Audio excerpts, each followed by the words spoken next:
Hello, everybody. Welcome back to the Podcast Midweek Edition. John here.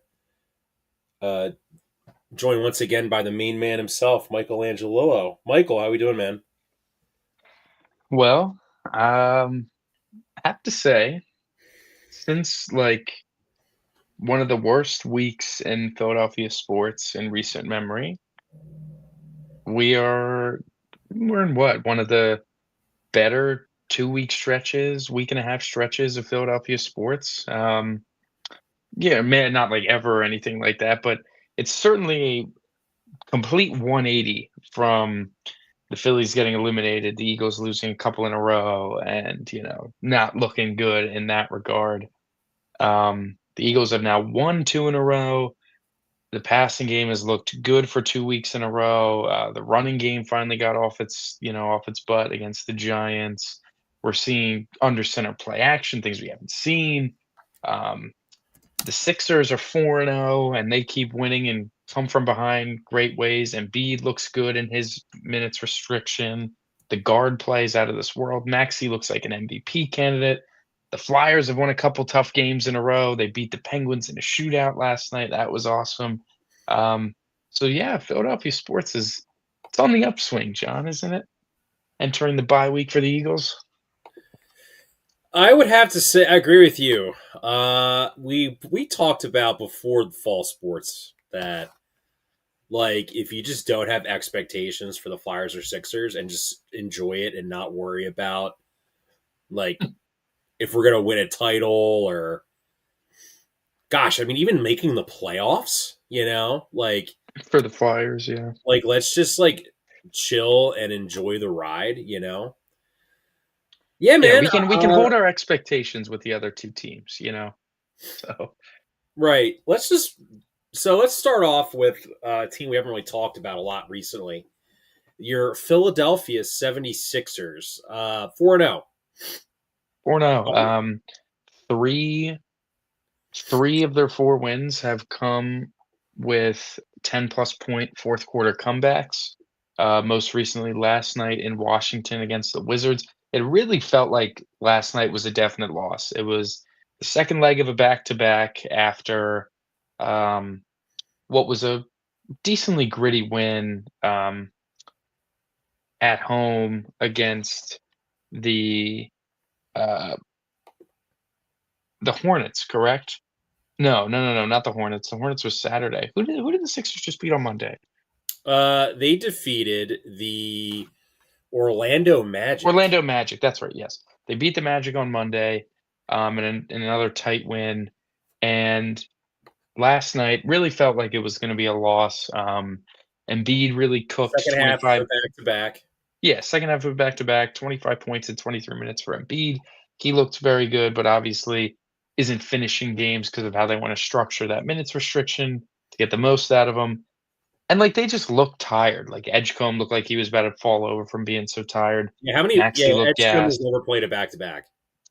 Um, yeah, at least not professionally. So yeah, they looked very tired, but Adem Bona provided some very legitimate uh energy, I should say, like defensively, picking up 5 blocks in the game, a lot in the fourth quarter and overtime. Quentin Grimes hit some huge threes down the stretch, and they did get some help from the Wizards, where they were very poor shot selection and just bad decisions down the stretch, but the Sixers did end up Yeah, forcing exactly. overtime Yes, and right. pulling out a win. Yeah, that was, I guess, looking at it from the other side, that was a process loss for the Wizards. Sure, yeah. Alex Yeah. Sarr played pretty well for them, one of their top lottery selections the last few years. Um, But, I mean, they're finding ways to win, and granted, we have a long way ahead before we can, really get into, the ceiling of the team or whatever, They could but easily lose four in a row, for all we right, know. and it's just and it really wouldn't even be a big deal, but what we can be excited about is how good Tyrese Maxey looks. He's shooting at a high volume and a great true shooting percentage, getting to the free throw line, knocking down a lot of his off the dribble threes, looking really like a superstar, really ascending into a superstar. And the one tweet, I agreed. It was, think of every player that is as fast as Tyrese Maxey. None of them can shoot as good as he can. And now think of all the players that can shoot as good as Tyrese Maxey. None of those guys can run as fast as he can. So if you do two things that, no one else in the league can do at such a high level, you're probably a superstar. And he's definitely ascending into that if he's not there already. And him leading a young backcourt with Quentin Grimes, get in your sixth man of the year bets now before those odds start to plummet.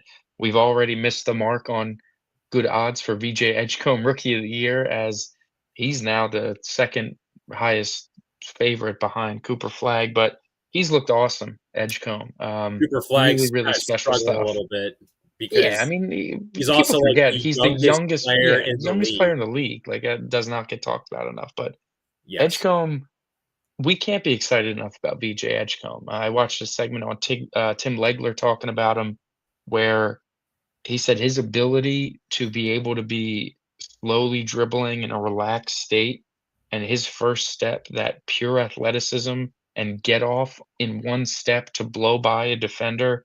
So I'm not comparing him to SGA, but it's very similar to what Shea Gilgeous-Alexander does, where he can kind of lull you to sleep and then rip by you in a flash.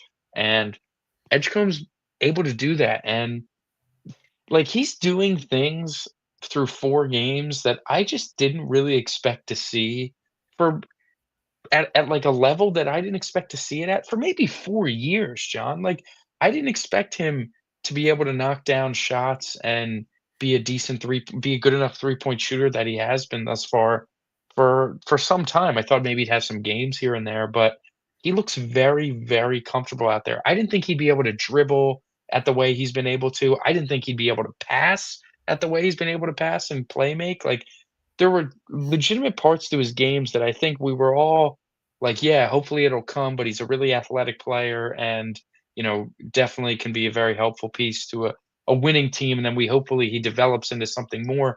He's giving us that something more that we were not expecting to see. Definitely not this early into his career. Yeah, I would just say with VJ Edgecombe,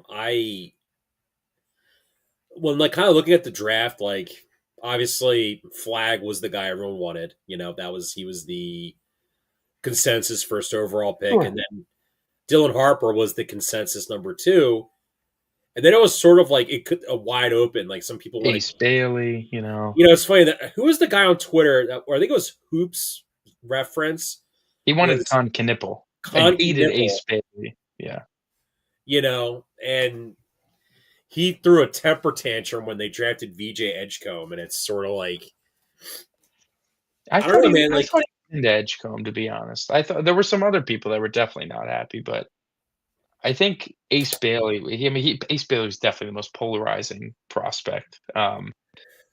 And listen, it looks like the Sixers, at the very least, from a mentality perspective, it feels like they might have got the best player in the class.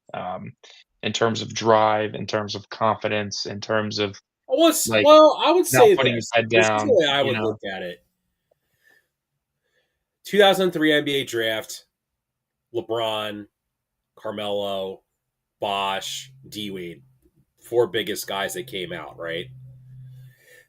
Edgecombe reminds me a lot of like a D Wade with the way he slashes to the basket, and not and like he was him and Edgecombe very similar games. I would say like at the start, like obviously LeBron, like we all knew he was going to be like one of the goats, right?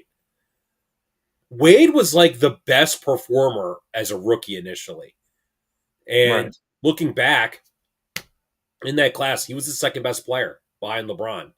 Hmm. And if like LeBron, and I'm not saying Cooper Flag's going to be LeBron, I think Cooper Flag is going to be a great player.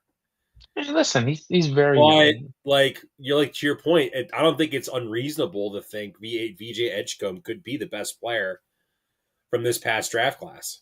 Absolutely, and again, 4 games, but it's just seeing things that I don't think anybody, any analyst, any expert, any draft expert, any NBA expert, any fan, no one really was just expecting to see this level of play this soon from him. And listen, we're at a point with the Sixers where you have a lot of mouth breathers that are saying like, "Oh, what do you do with Embiid and George?" It's like, dude, you start them, you play them, and things are going to be awesome. We have Kelly Oubre playing 37 minutes a game, and we have 37 minutes being split between like Watford, Barlow, Walker, and Justin Edwards. And it's like, yeah, man, I think Paul George would help that a lot.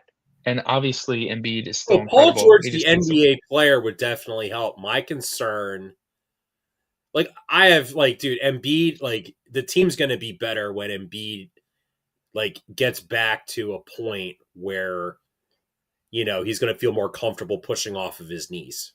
Sure. The sad, like the truth is, Michael, though, with Paul George, dude, he's got a reputation for just being a vibe killer. That's just his rep, I mean, I hear you. I So and think and it's like, and I think, like, we're like, I don't want to be negative, and I'm not like like a Negadelphian, Michael. You know that. I'm just concerned that, like, when Jared McCain comes back, that like he's going to start balling too. And then Paul George comes back and he's going to complain about his minutes. Like, I'm being paid $50 million a year. Why am I having to take a back seat to? I mean, I would just need him to come out and say, like, I'm going to do what's asked of me. Like, we talk about the Eagles and like Saquon, where he's like, he had 6 carries and they won. And or was it the Denver game? He only got 6 carries and he's like, I don't care how many carries I get as long as we win. That's all that matters. sure, sure. I mean, listen, I get it. I think I think that like I'm just gonna hope, I guess, that he's like, Like when listen, if Quentin there's a Grimes says chance. vibes are immaculate, it's right, because it's like, this is like, look at like Oklahoma City. That was such a 1 or 2 player dominating team when you had like Russ. Like, I'm gonna sound like a Russ hater a little bit. He seemed more concerned about his numbers than winning, like his stats to a certain extent. And like, I don't think guys on this team care about that. It's about like just playing dominant basketball, running guys out of the gym, driving to the lane, playing, lockdown defense. You saw it last night, man. Adam Bona.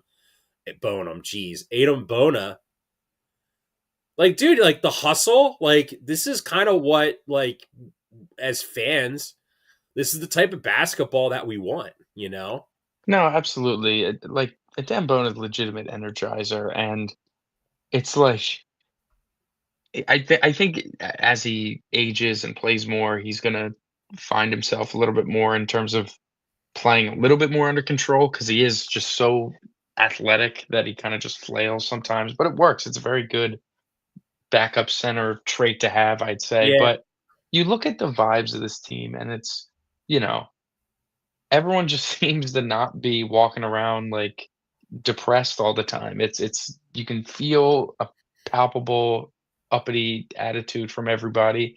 And listen, you look at Paul George and you hope that he's like, this is my last stop. Like I'm either getting a championship in these few years or I'm not. And I'd like to hope that he wants to contribute to that in a way of like Paul whatever George is to this needed. Sixers team needs to be what Al Horford was to the Celtics, where Al Sure. Horford Al Horford used to be like a perennial all-star with the Atlanta Hawks, right? I know I just said Al Horford. You probably cringed a little bit because of No, his. for sure. I know. I hear you. But like, that's George like, you know what I mean? Like, if needs Paul to be George, a like role we player here. He like needs to be Paul a George, very good role player. be like an elite level role player, like 3-and-D, but like he could be one of the best 3-and-D guys in the league because of minutes and kind of like his abilities. Like, that's what we need him to be. That's what he needs to accept, because like if he comes back and he's gonna be like, I don't want to say demanding, but like you like a lot of these guys that, along with Maxey last year, that played right. Maybe not. Maxey got hurt near the, when basically we were tanking, right? That's what the Sixers were doing. Justin Edwards, Quentin Grimes, especially Adam Bona, like they all got tons of playing time. That's why I think a big reason why they start out 4-0. Like if I'm like a Quentin Grimes, it's like, wait, dude, like you like didn't barely played last year. Now you're coming back, like trying to tell everybody No, what to listen, I do. mean, I don't I think a lot of this is speculatory. I'm not I saying don't you're wrong, Michael. I think I think we just need to see it. Like, if he's gonna come back and he's gonna be ISO balling a lot of possessions, and you look at the stat line and Paul George shoots 7 of 20 and they lose, and it's like, why is he doing this?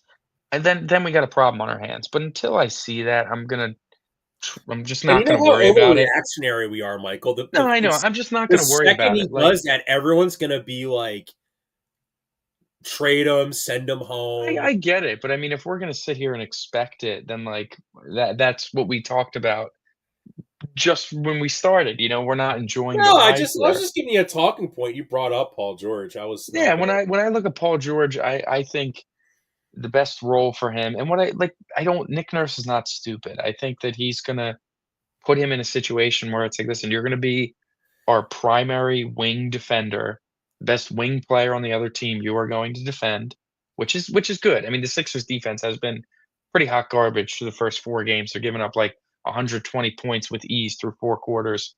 Um, it just needs to be a lot better.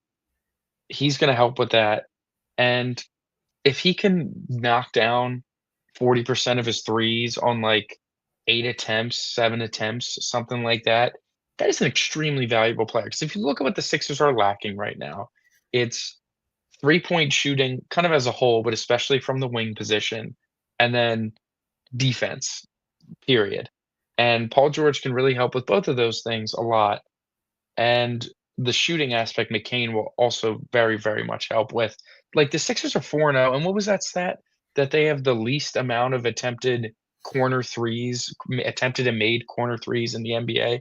And, like, you know, corner threes are your easy button. That's like your equivalent to your RPOs in football. That's your easy button plays, a corner three, a good look at a corner three. It's the closest 3-point shot in basketball, the whole thing. And the Sixers aren't taking them because they don't really have guys that are standing in the corner shooting threes. Like, Grimes is more at the top of the key. Maxey's got the ball in his hands. Edgecombe's at the top of the key at the wing. Like, your corner players are your wings, are your threes and your fours. And like, Yeah, the power when it's forward just spot Kelly is Oubre, definitely like, like the weak part of the Sixers team because of injuries right now. yeah. So when George gets back, which they said looks like it's going to be maybe next week, maybe in 2 weeks. They said early November, whatever early November means.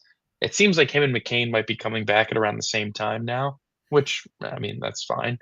Um, but listen, there's a reason to want to turn on a Sixers game these days. We had the reason to do that last year because of Jared McCain, and then McCain went down, and it was like the Maxey show, and then Maxey was getting banged up. So then it was like, okay, there's no excitement. There's nothing that's making you want to go watch a Sixers game. And now, between Maxey playing at an MVP sort of level to open up the year, between Embiid looking more like himself each coming day, and the excitement that VJ Edgecombe's providing, the spark that you're getting from guys like Grimes and Kelly Oubre, and then McCain looming, there is a reason to tune into the Sixers on a nightly basis and watch some very enjoyable, fun basketball, which is not, you just didn't get any fun basketball like at all last year. You got very, very little fun basketball. So Oh it's my it's god, fun to watch a Sixer game totally. now.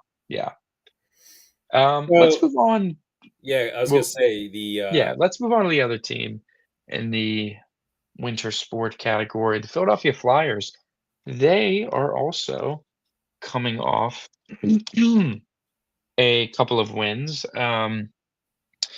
They defeated they defeated the New York Islanders and Pittsburgh Penguins in shootouts for back-to-back victories. They have won. man. we've four come or such a five. long way with the Flyers, Michael, where the Flyers.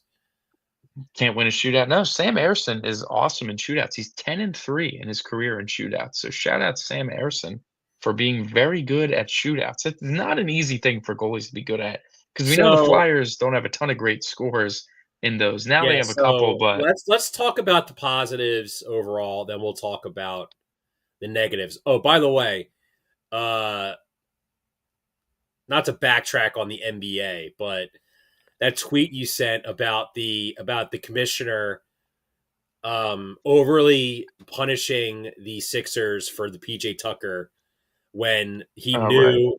he knew about the gambling issues and the whole Kawhi Leonard nonsense is like giving someone the death penalty for running a stop sign while someone's committing capital murder and you just don't do anything about it. Well, Anyway, back to the yeah. NHL. Yes, so positives. Trevor Zegras, like, listen, man, we all like the move. We were all excited for it. I did not expect him to be as good as he's been for this team. Not just his skills, but I think last night in overtime, you saw him stand up for, I believe it was It it was Tyson? Forster.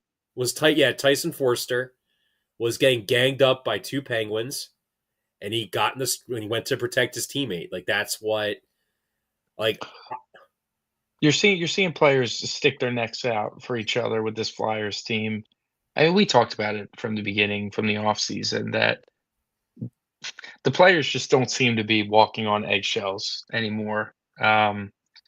With Tortorella out of there, and it's bleeding into their play on the ice. They're playing a lot looser as a team.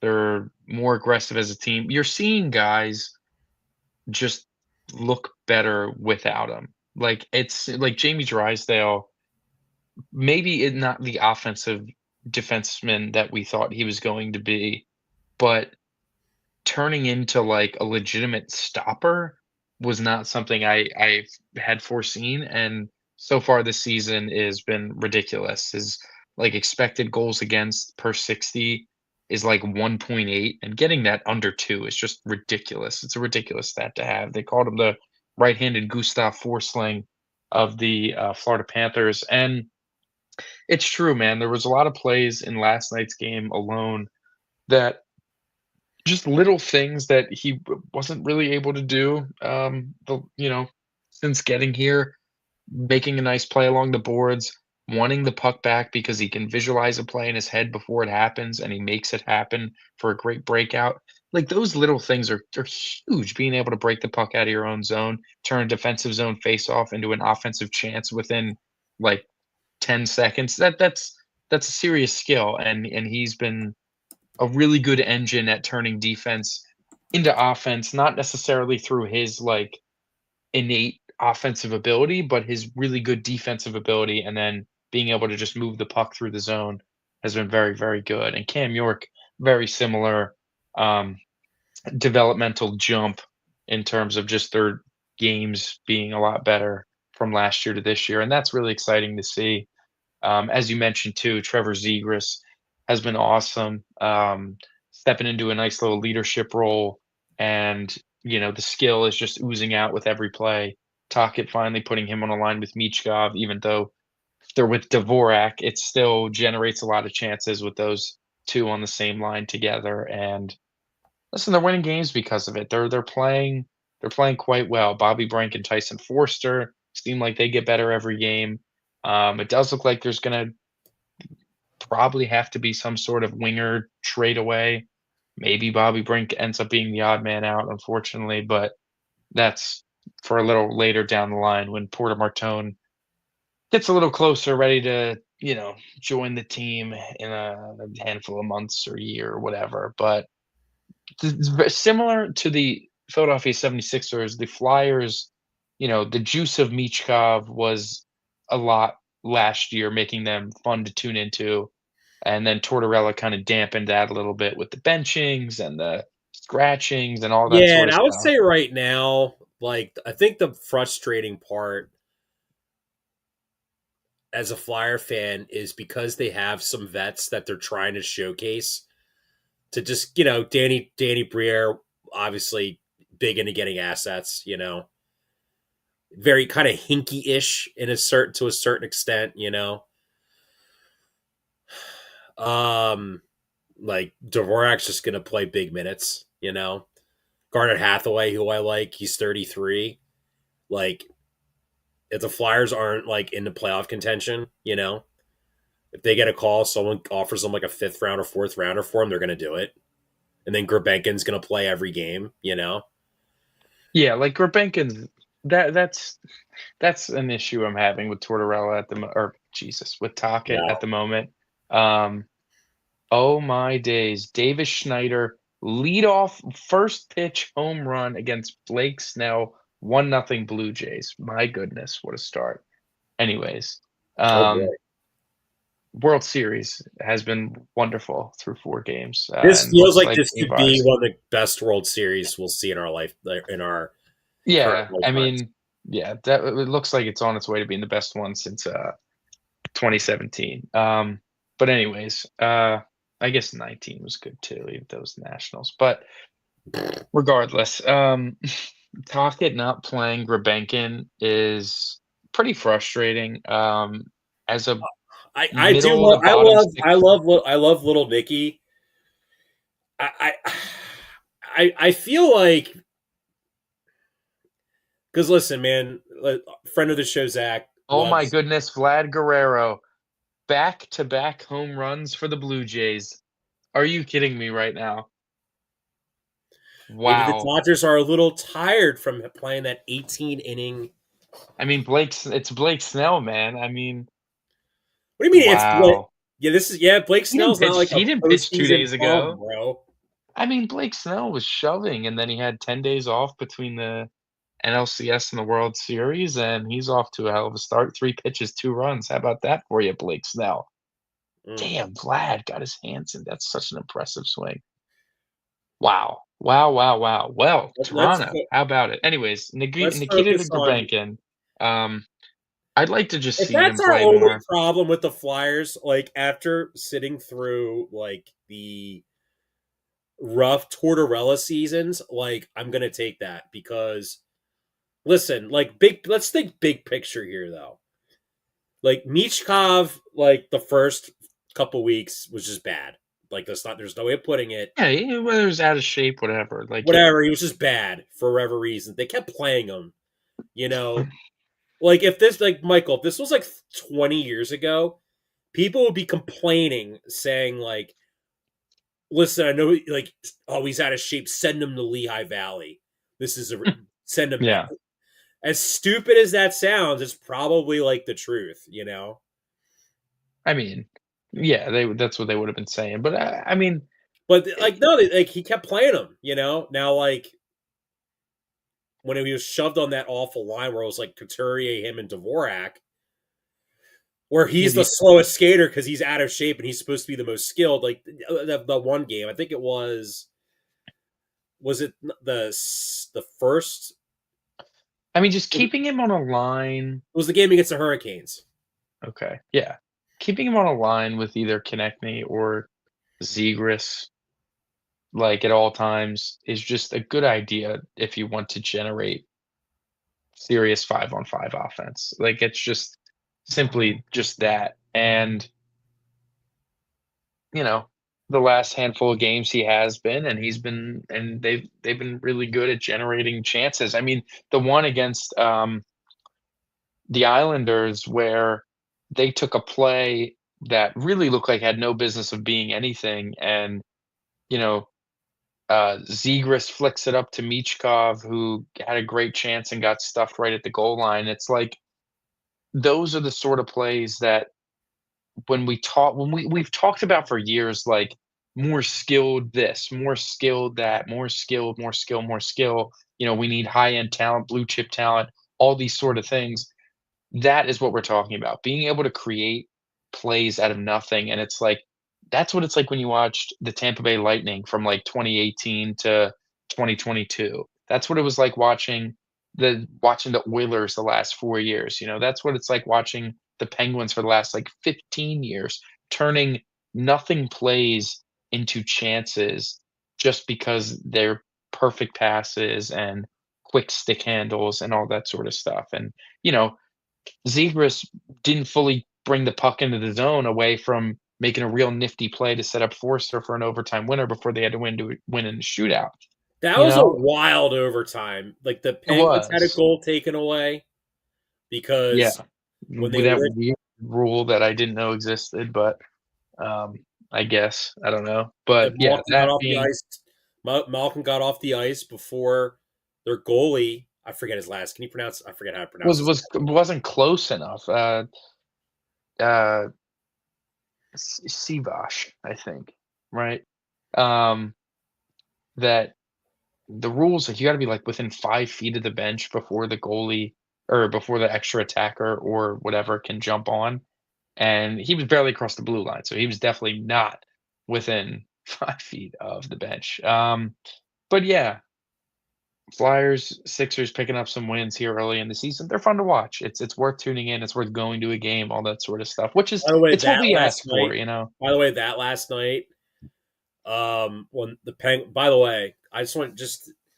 I find it almost bizarre that you see all the not that the you see all the Penguins fans bitching and crying about Zegras is a thug. Look at this dirty move he did. We're gonna. Yeah, yeah, yeah. And then I'm like seeing all these different fans laughing at the Penguins, saying like Tom Wilson's burner, like going like you guys are total losers. Like Yeah, no one likes the Pens.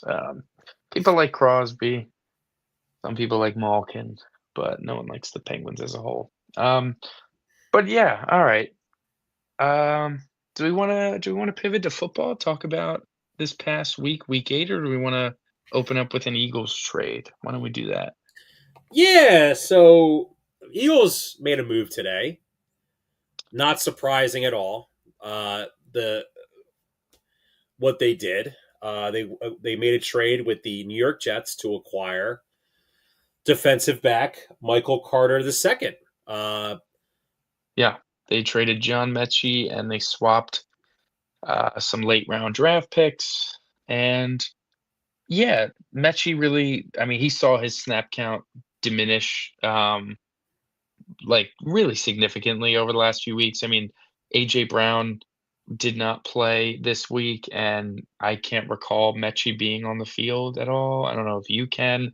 no, Darius Cooper won that job at a camp prior, like won that fourth receiver job at a camp, and then he got hurt.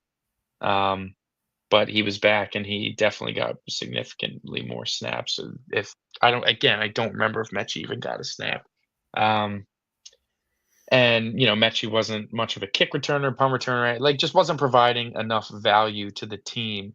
Um, so yeah, it made sense why he was sent out. And Michael Carter, primarily a slot cornerback, 5'10", has only played slot corner in the NFL. It gave me some worry, especially after Vic Fangio had just said he doesn't want to move Cooper DeJean out of the nickel, and then they go trade for a nickel corner, and it's like, well, wait a minute. But according to, I think it was Jesse Fowler, said they do not expect the Eagles to be moving Cooper DeJean outside like full time.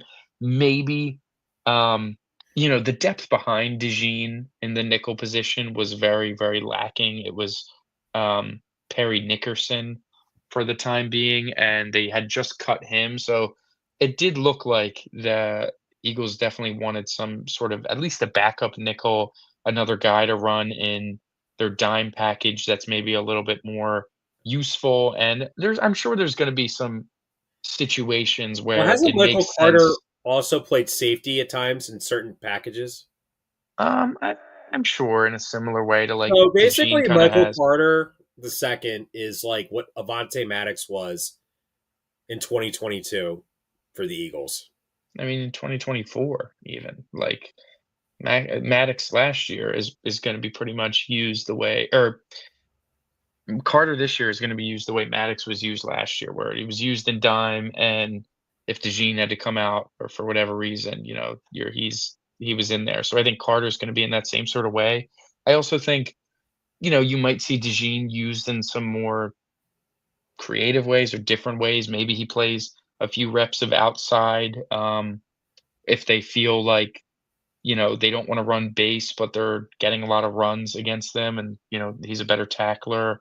Maybe he runs a few reps at safety if you know they're not liking what Makuva's bringing for a few snaps. It's anything, and just to be able to have a guy that you can kind of trust as a nickel corner that you really didn't have outside of Cooper DeJean. So it's a good depth piece. It's a good secondary depth piece. I don't think this is like a some Howie season, crazy trade or anything that people love to always say he makes.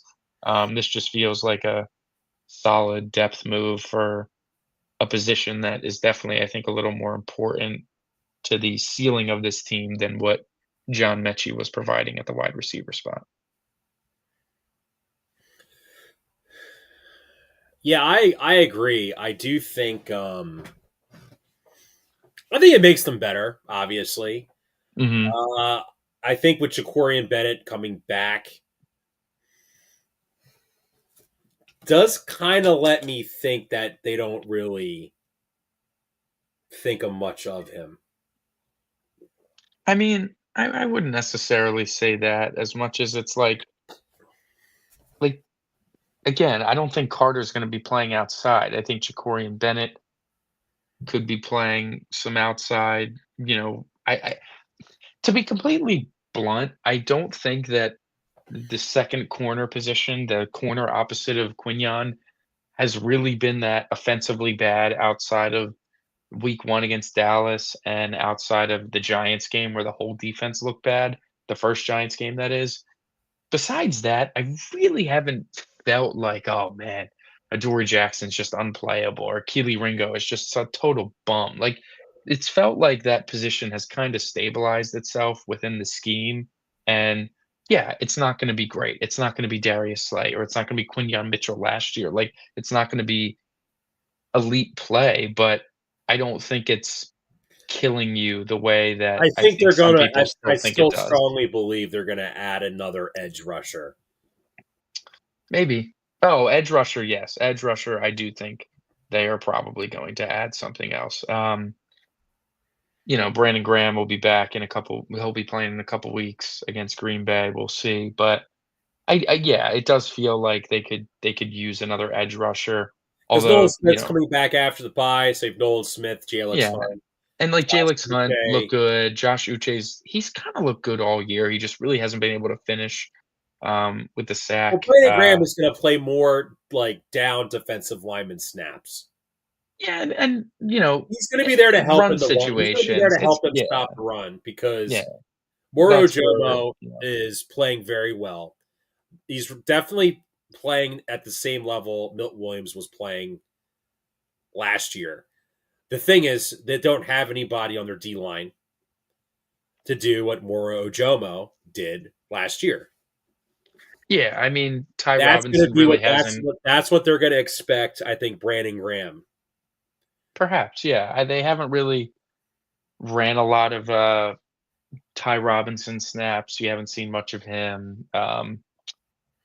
They got a lot of pressures this week against the Giants. It did feel like a lot of them were due to Jackson Dart holding the ball for like ever. He was really holding the ball a lot, but does feel like they could use just another edge piece to help keep guys fresh too. You don't want to be overplaying your guys. They like the D line rotation, but I mean, Carter and Davis When are you just heard really Eagles on made a another trade level. with the Jets, did you think Jermaine Johnson or Will McDonald? I mean, to be fair, I just kind of saw it immediately. I didn't see like they made a Jets trade, and I wasn't guessing. I did see a lot of. I heard Michael Carter's name a lot, or at least like the Jets are definitely going to move him. And listen, it makes sense. I'm not really. Maybe they call the Jets back and make another trade for, but I don't think they're going to get some bigger name of edge rusher. Like I think it's more so it would just be more of a additional depth piece, in my opinion.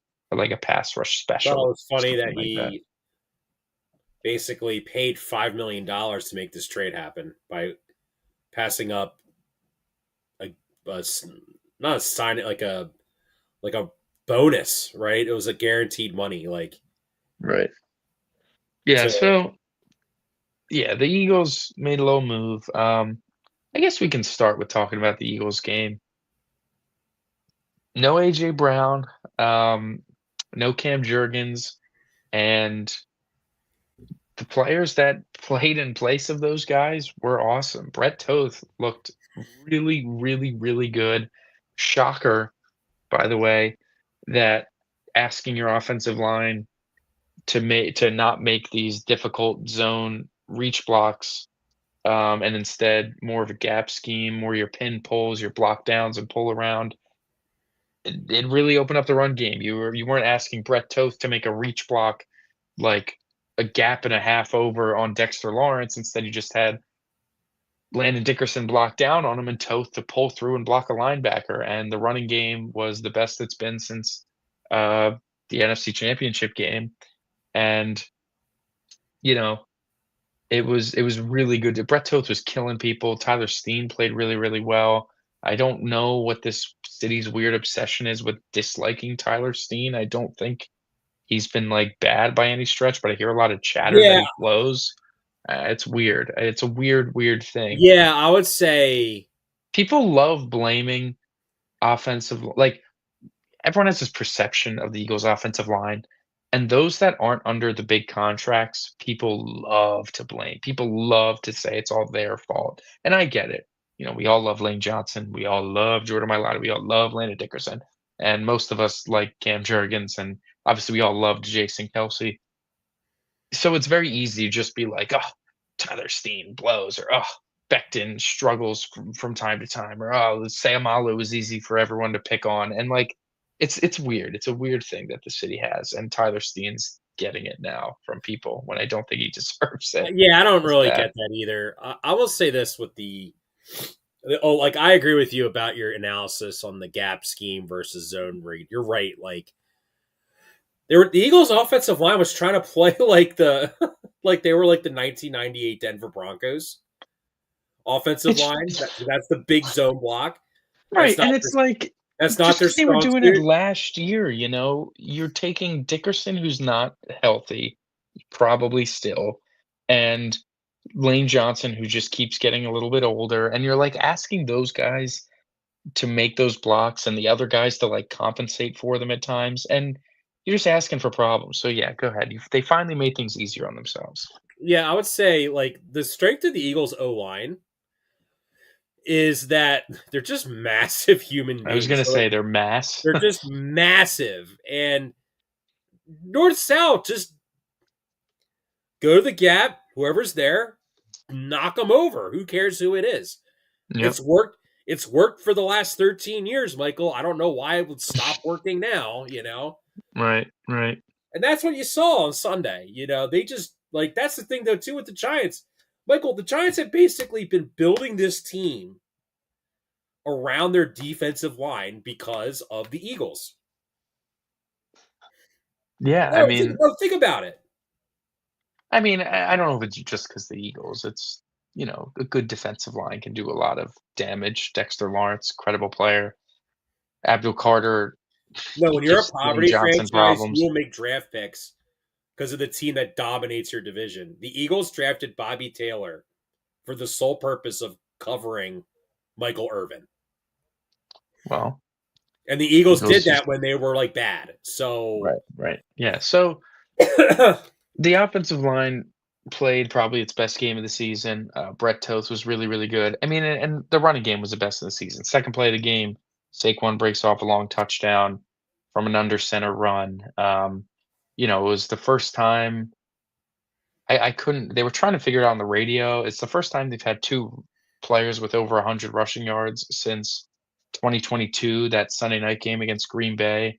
Miles Sanders had over 100, and Jalen also had over 100. I couldn't. I'm trying to think of when the last time two Eagles running backs had over 100 yards. My mind went to 2017. I felt like Ajayi and Blunt had to have done it maybe once. But if it was before that, you're looking at, McCoy and, like, Bryce Brown or something like that, that's what you're getting towards if it wasn't in I was going to say 17. Shady McCoy and Jerome Harrison during the Monday Night Massacre. I mean, I don't know the stat, I wish I did. But, yeah, something like that. So, Saquon had a big day, and Tank Bigsby looked awesome, finally, like, starting to come around on the trade. I think we were both a little like, "Why did you trade 2 mid-round picks for a kick returner that has never returned kicks?" Felt like a questionable at best decision, and I thought maybe Tank Bigsby was a good running back, so we traded for him. that's what I'm saying. Like, I I was was like, like, "Dude." oh, AJ. I didn't like I was not a fan of the AJ Dillon signing when they did it. I had Yeah. one of my best friends Felt like tush push insurance in try to case it got banned. convince me it was good. I'm like, no, man. He wasn't And that listen, good I don't with the even think he was Packers when that. he was healthy. I mean, I don't even think he's been that bad though, even. Like, it just Fumbles. yeah, it's just like yeah, I guess he did fumble, and that might have been Yes, it no, for he's him. just like a block of ham out there. Yeah, and, like, again, it felt Like like Samir tush it White, felt like tush he's push just like a insurance. big block of ham. It felt like, if this gets banned, here's our lard that we're gonna hand the ball to, um, in short yardage, and, they traded for Tank Bigsby. It took him a few weeks to finally have him start playing, and I think he's gonna be a nice part of this offense, moving forward. I think they're gonna be able to just get He's him will involved, so give what I like Saquon some about that now spells. that this is where the Tank Bigsby trade is good. No, I'm shocked that nobody has brought this up about that game against the Giants. Will Shipley on kickoffs is really good. Yeah, he is a very solid kick returner. If you wanna be a good kick returner, yes, with the new dynamic kickoff, it's good to have running backs back there as, like, it's more similar to a run play than in years past, and you wanna be good at it. You gotta kinda pick your lane and go. You gotta see where the opening is, and you just gotta hit it. You just gotta run, and you gotta hit it, and, Shipley's not gonna have the breakaway speed to go score a touchdown on many kick returns, if any at all, but he's gonna consistently be getting, finding that seam and getting on the plus side of the 30-35 yard line, which is huge. It's a Yeah, the huge big difference. reason why Jalen Hurts didn't have any passing yards, it felt like we started every drive at the 50. Yeah, they were definitely getting the ball towards midfield, pretty regularly thanks to some good kick returns. Um, and that was good. So, yeah, in addition to all the running stuff, we have been saving the passing attack for last and talking about the Eagles game where under center play action passes, man. It's been harped on for a while from the Eagles like film community. Eagles Eric, Shane Half, some really good breakdown people that do some good all 22 analysis after every Eagles game, and they've been on it for all year, and it seems like they pay attention because they finally started running it, and it's just they were running a bunch of plays to Devonte Smith, play action under center, dig routes, and it was like that has been what we've been seeing for the last 3 years, 4 years out of Brock Purdy and the 49ers and Tua and the Miami Dolphins, and, you wanna go back a few years prior, Ryan Tannehill to A.J. Brown and the Tennessee Titans, like, every team that is known as, like, having this great scheme and this great head coach that, does a lot of heavy lifting for their quarterback and the easy button throws. It looks a lot like that. It looks like play action, middle of the field wide open, hitting your star athlete receivers on the run, and a play gets made. And finally, they ran it like 6 times, 7 times, maybe more, and it was just open every single time. And this should not change when A.J. Brown comes back in 2 weeks. It, in fact, should get enhanced with A.J. Brown because it is what he had such great success with before he got here, and it is something that they should go and keep running with him, and it'll keep him happy, it'll keep the offense humming, it'll keep everybody happy, and they'll keep winning games that way, and they'll keep putting up points on offense. So, it's very nice to see that they're willing to do it now, capable of doing it now. I hope that it continues because I think it's a really good way to build your offense out of it. And, you know, I think it can help the run game too. So if the run game starts cooking a little bit more, they'll really be biting on those play fakes. Like the Giants linebackers were jumping up like 3 to 4 yards every under center play action. Like they had zero expectation of the Eagles throwing it. And the middle of the field was just so vacant. Yeah, And my thank God. expectation coming out of the bye is that the Eagles' run game is going to still be effective because The O line's getting healthier is the biggest thing, I think. well, you're going to have to respect the run. Like Michael, Saquon Barkley had a 60-yard touchdown, 61 yards. Hmm.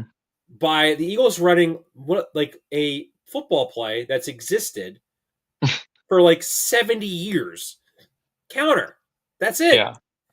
They put jumbo package on the right, weak,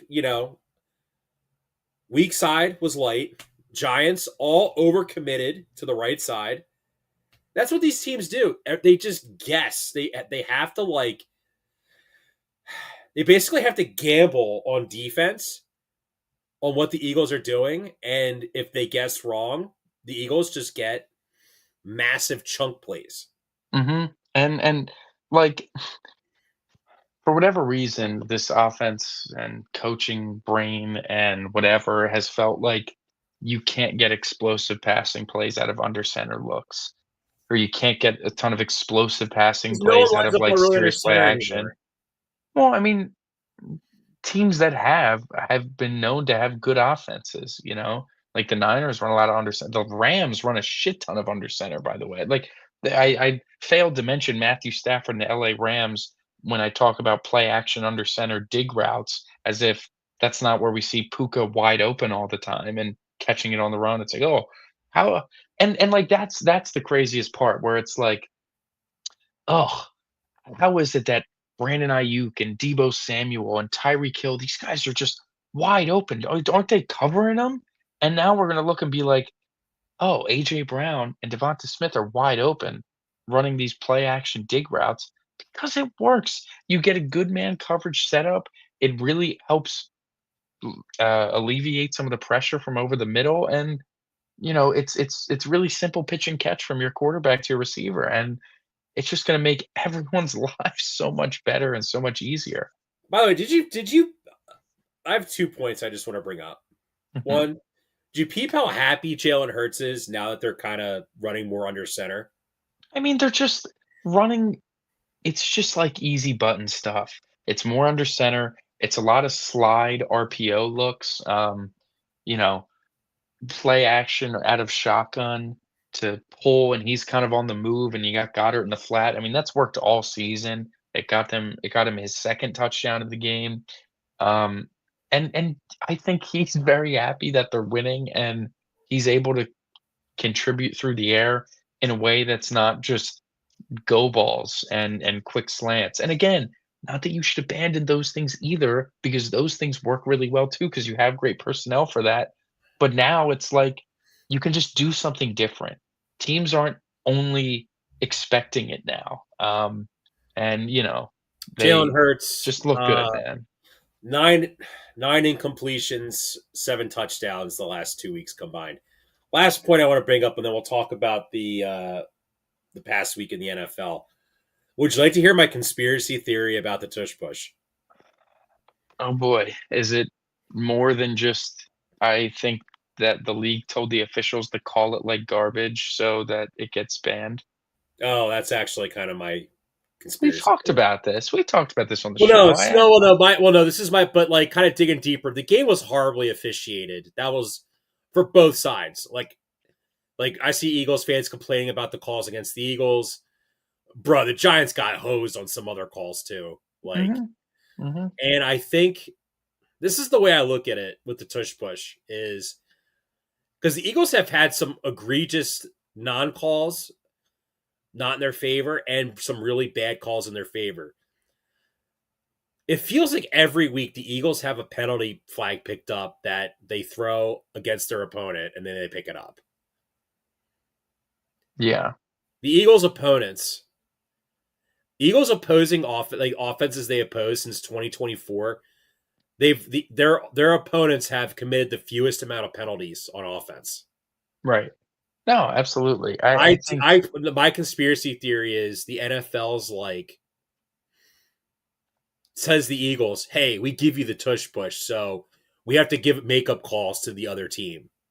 Where now it's like we're gonna purposefully tank officiating the tush push to build evidence so we can ban it and to not upset the other team. Oh, that Jackson Dart clear fumble. Oh, that was a forward pass.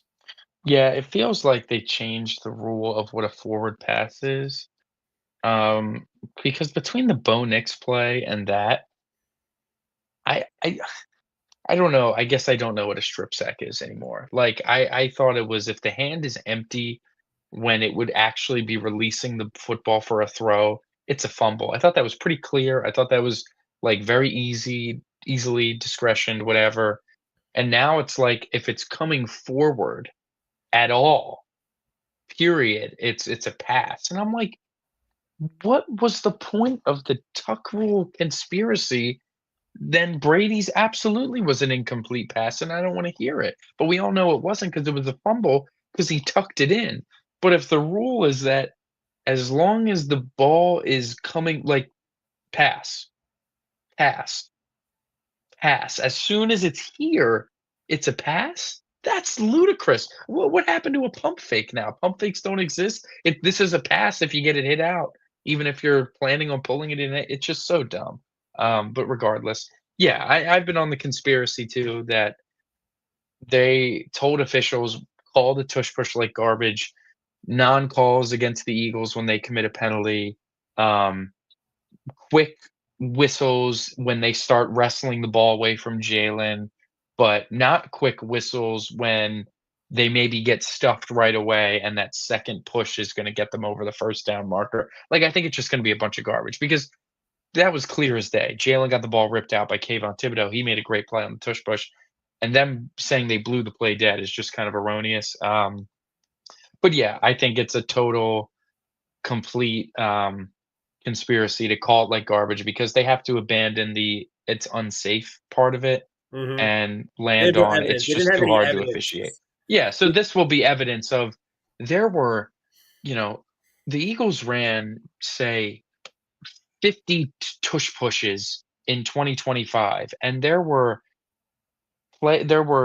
you know, 29 times that they should have been flagged for something that they weren't, or 29 times there should have been a flag, or it was incorrectly officiated, and of those 29, 21 of them benefited the Eagle, like, something stupid like that, so, like, this is it for the tush push, they might as well abuse it while they can, and if it, gets them to a back-to-back Super Bowl, I won't be upset, um, but yeah, very, very encouraging win for the Eagles. They're entering a stretch similar to last year where it was like you think about last year, obviously, team outlook, the way they're playing is different, whatever, but think about last year when they blew out the Giants in New York 28-3 or whatever it was. That was the first game where it was like, "Okay, I'm feeling better about the Eagles." That was coming off the Browns game where we all felt miserable after a win. We felt good about them winning a football game, and we were starting to get a little excited.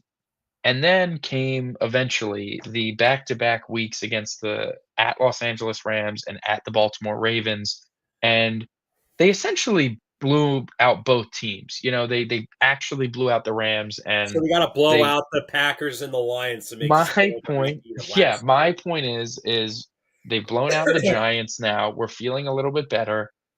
We'll see how they look against Green Bay and Detroit coming out of the bye. Not saying they have to blow them out, but if they win both those games, I'll feel very good.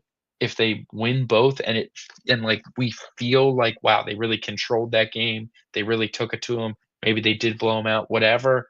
Then that'll start like the Super Bowl chatter again because that's what it was. It was very like okay, we're feeling good. Then they blew out the Rams. Then they handled the Ravens without Smitty, and it was like okay, the Super Bowl watch is very much on at the moment. Michael, what's the difference between what Brandon Graham did for the Eagles last week and what like Garrett Stubbs did when he got called back up for the Phillies? He's like the chief vibes officer. I know that sounds so wildly disrespectful to Brandon It's just Graham. like I I'm just did sorry, not.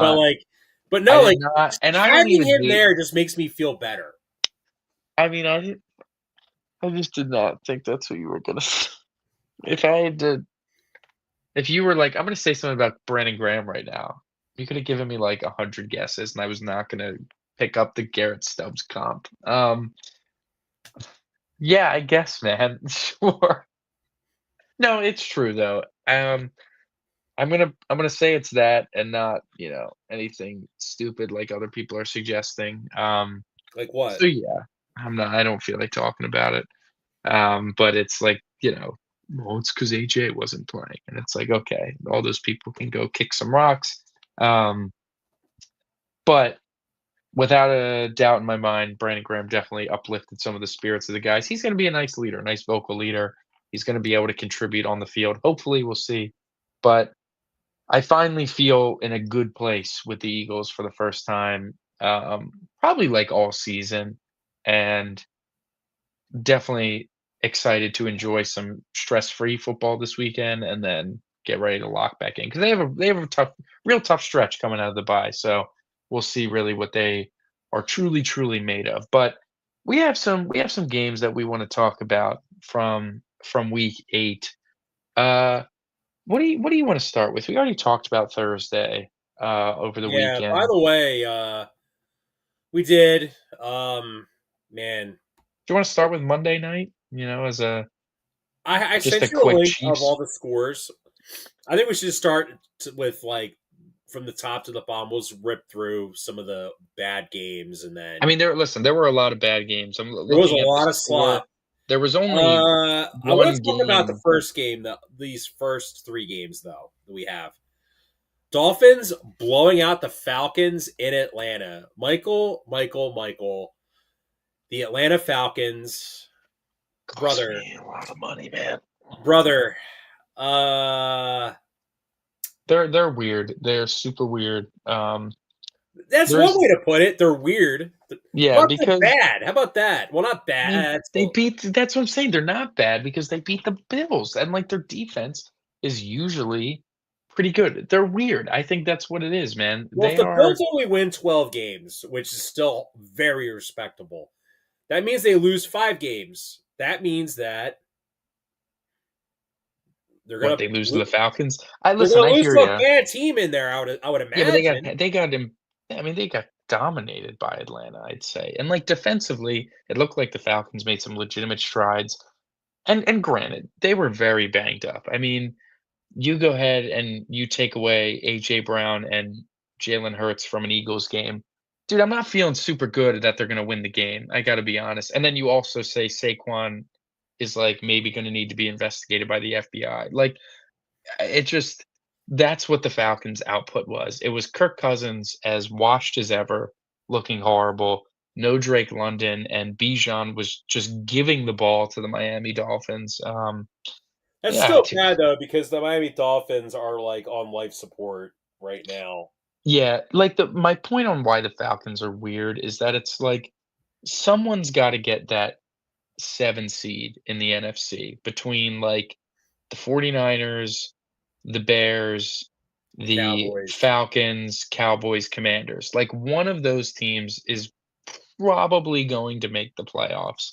And It's the Niners. it is maybe, but like I don't They're the know most well because coached. I would assume Like it's the here's Niners. my knock on the Falcons, and then I think this is a realistic knock. Like Michael he Penix isn't that good. Like I don't well, know. no. Like Kirk Cousins stinks, but like they're 3-4, and Kirk Cousins only played one game. So like, I mean, that's what it feels like they are though, just a 500 team. but they have so much talent. Like people talk about the Eagles, like oh my god, like they rip on Jalen Hurts, and you look at like Michael, you look at the I Falcons mean, roster. Michael Penix is significantly worse than Jalen Hurts.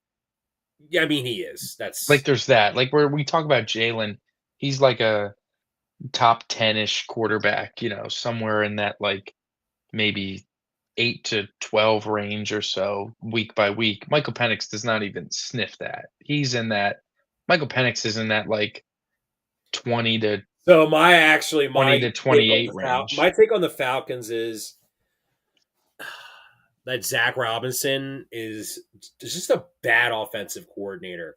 When you watch them against the Bills, like there's like no easy button plays, and they straight up refuse to like line up under center and have Bijan like line up behind Michael Penix. It's like It Zach feels Robinson. like No, it's like Go Zach ahead. Robinson is trying to cook up all. It's like he's trying to like emulate Sean McVay and Ben Johnson at the same time.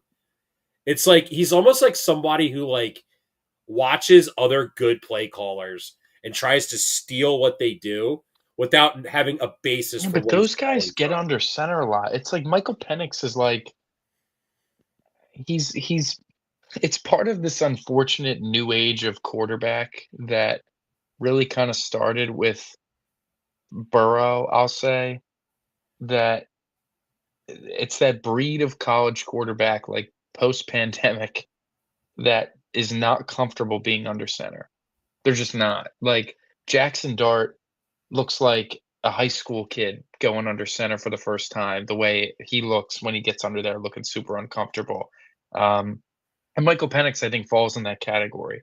I don't think he's comfortable being under center. They never run it because it just I can't even close my eyes and picture it because they never do it that often. And I don't know if it's because he's too slow to go out and meet Bijan in the hole, but it's like there is no excuse for their offense struggling the way it does at times. You got a legitimate two-headed monster in the backfield with Bijan and Algier. Kyle Pitts finally turning himself into a nice productive player, albeit not the generational one that they thought they were drafting. No, he's playing like a Um, top 10 tight end. yeah, solid. But like Drake London is awesome. He's really, really No, good. Trey Cohen is a borderline elite wide receiver. Yeah, he's very if he's not already, yeah, he's very good. I don't know. I think they're just a 500 team because of like subpar coaching and bad quarterback play. Well, And again, I'm not even a Penix. I like Penix, but it's just I do think he's a little limited, and it just feels like what he definitely is not is he's not capable of bailing out bad coaching. That's for sure. He's not making plays with his legs. He's just not. like yeah, I think Zach Robinson. He's not much of a creator outside of structure.